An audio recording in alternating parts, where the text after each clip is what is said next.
ನಮಸ್ತೆ, welcome back to my channel. Welcome back to Saroja Kannada blogs. ಇದು ಶನಿವಾರ ನೈಟ್ ರೊಟೀನ್ ನಂದು. ನಾನು ನಿಮ್ಮ ಜೊತೆ ಶೇರ್ ಮಾಡ್ಕೋಬೇಕು ಅಂತ ಅಂದ್ಕೊಂಡು ಈ ವಿಡಿಯೋನ ಕಂಟಿನ್ಯೂ ಮಾಡ್ತಾಯಿದ್ದೀನಿ. ನಾನಿವತ್ತು ರಾತ್ರಿ ಊಟಕ್ಕೆ ಹೆಸರು ಕಾಳು ಸಾಂಬಾರು ಜೊತೆಗೆ ಸಬ್ಬಸಿಗೆ ಸೊಪ್ಪು ಹಾಕಿ ಹೆಸರು ಕಾಳು ಪಲ್ಯನ ಮಾಡ್ಕೊತಾ ಇದ್ದೀನಿ. ಈ ಪಲ್ಯ ಮಾಡ್ಕೋದಕ್ಕೆ ನಾನು ಸ್ವಲ್ಪ ಹಸಿಮೆಣ್ಸಿನ್ಕಾಯಿ ಪೇಸ್ಟು ಖಾಲಿ ಆಗಿತ್ತು, ಹಾಗಾಗಿ ನಾನು ಅದರದ್ದೇ ಪೇಸ್ಟ್ ಮಾಡ್ಕೊತಾ ಇದ್ದೀನಿ.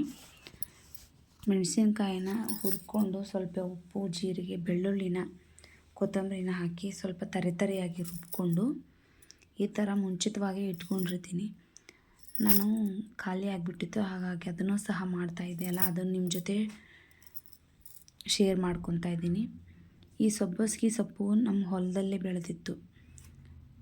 ನಾವು ಮಾರ್ಕೆಟಲ್ಲಿ ತಂದು ತಿನ್ನೋ ರುಚಿಗಿಂತ ನಮ್ಮ ಹೊಲದಲ್ಲೇ ಬೆಳೆದಿರೋ ಸೊಪ್ಪನ್ನು ತಿನ್ನೋದು ಒಂದು ಏನೋ ಸ್ಪೆಷಲ್ ಅಂತ ಅನಿಸುತ್ತೆ.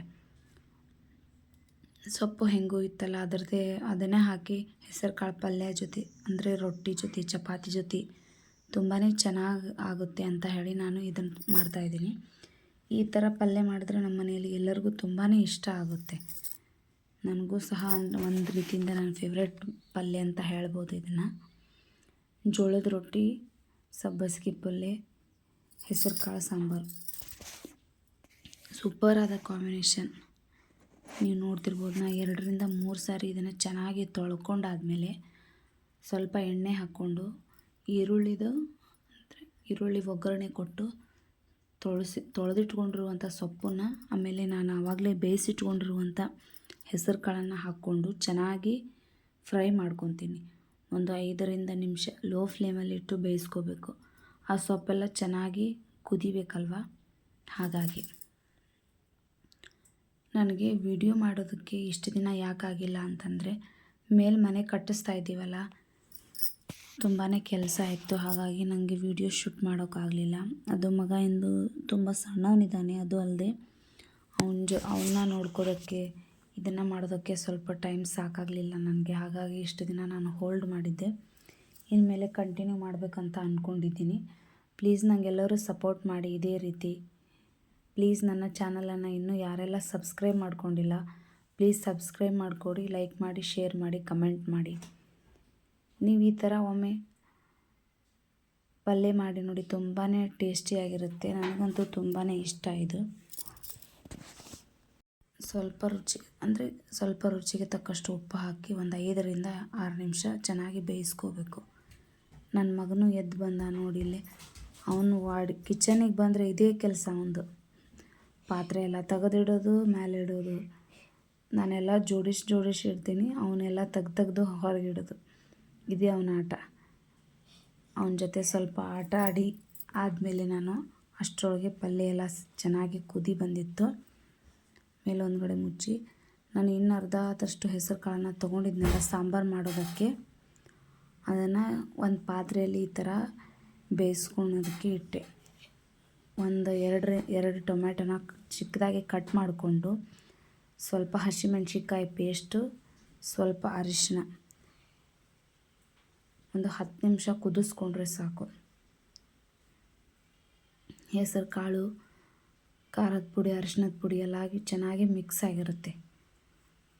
ನಾನು ಪಲ್ಯ ಮಾಡೋದ್ರಿಂದ ನಾನು ಟೊಮೆಟೊನ ಇವಾಗ ಹಾಕ್ಕೊತಾ ಇದ್ದೀನಿ. ಒಂದು 10 ನಿಮಿಷ ಕುದಿ ಬಂದಮೇಲೆ ಇದನ್ನು ನಾವು ಒಗ್ಗರಣೆ ಕೊಟ್ಕೋಬೋದು.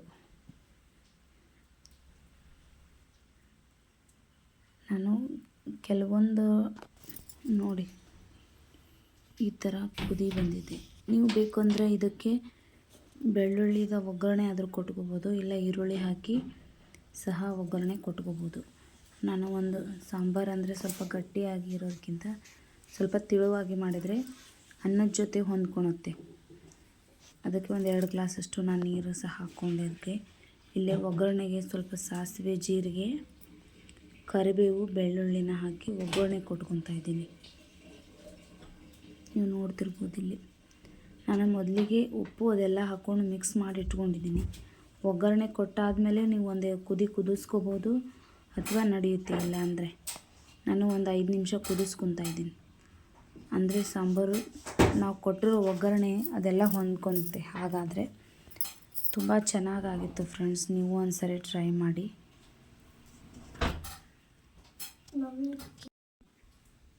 ನಾನು ಒಗ್ಗರಣೆ ಕೊಟ್ಟಾದಮೇಲೆ ಒಂದು 5ರಿಂದ 6 ನಿಮಿಷ ಚೆನ್ನಾಗಿ ಕುದಿಸ್ಕೋಬೇಕು ಅದನ್ನು. ನಾನು ಆವಾಗಲೇ ಅದಕ್ಕೆ ಉಪ್ಪು ಹಾಕೋದು ಮರೆತುಬಿಟ್ಟೆ. ನಾವು ಎಷ್ಟು ಚೆನ್ನಾಗಿ ಮಾಡಿದ್ರೇನು ಉಪ್ಪಿಲ್ಲ ಅಂದರೆ ಆ ಸಾಂಬಾರೇ ಅನ್ನಿಸ್ಕೋದಿಲ್ಲ. ಈ ಥರ ಹಸಿರು ನೋಡೋದು ಎಷ್ಟು ಚೆಂದ ಅಲ್ವಾ. ಮಳೆ ಬಂತಂದರೆ ತುಂಬಾ ಗಿಡಗಳಿಗೆಲ್ಲ ತುಂಬ ಖುಷಿ ಅಂತ, ಹೊಸ ಎಲೆ ಎಲ್ಲ ಚಿಗುರ್ಕೊತಾ ಇರುತ್ತೆ, ತುಂಬಾ ಖುಷಿ ಕೊಡುತ್ತೆ. ಗಿಡ ಮರ ಅಂತಂದರೆ ಏನೋ ಒಂದು ಮನಸ್ಸಿಗೆ